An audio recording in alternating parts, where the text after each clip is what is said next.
America के राष्ट्रपति Donald Trump ने मंगलवार को कहा कि अमेरिका ईरान से जुड़े मौजूदा संघर्ष को बहुत जल्द खत्म कर देगा।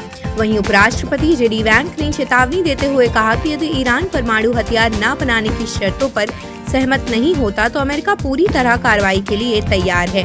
सार्वजनिक संबोधन में ट्रंप ने कहा कि ईरान समझौता करने के लिए बेहद उत्सुक है और अमेरिका इस युद्ध को जल्दी समाप्त करना चाहता है।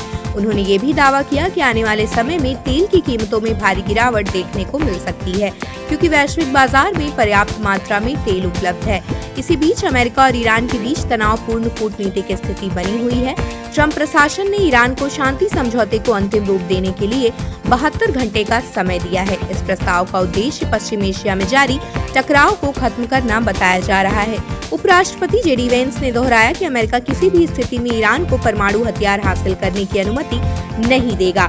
हालांकि उन्होंने ये भी संकेत दिया कि बातचीत और समझौते के रास्ते अभी खुले हुए हैं। प्रेस कॉन्फ्रेंस में वैंस ने कहा कि ईरान भी समझता है कि परमाणु हथियार अमेरिका के लिए रेड लाइन है। उन्होंने कहा कि अंतिम निर्णय तभी स्पष्ट होगा जब दोनों पक्ष औपचारिक समझौते पर हस्ताक्षर करेंगे। वैंस के मुताबिक अमेरिका ईमानदारी से बातचीत कर रहा है, लेकिन अब यह ईरान पर निर्भर करता है कि वह समझौते के लिए कितना तैयार है। उन्होंने आगे कहा कि अगर बातचीत विफल रहती है तो अमेरिकी प्रशासन अन्य विकल्प अपनाने के लिए भी तैयार है। वैंस ने कहा कि राष्ट्रपति ट्रंप किसी भी जरूरी कदम के लिए पूरी तरह सक्षम और तैयार है। हालांकि अमेरिका संघर्ष की दिशा में नहीं जाना चाहता।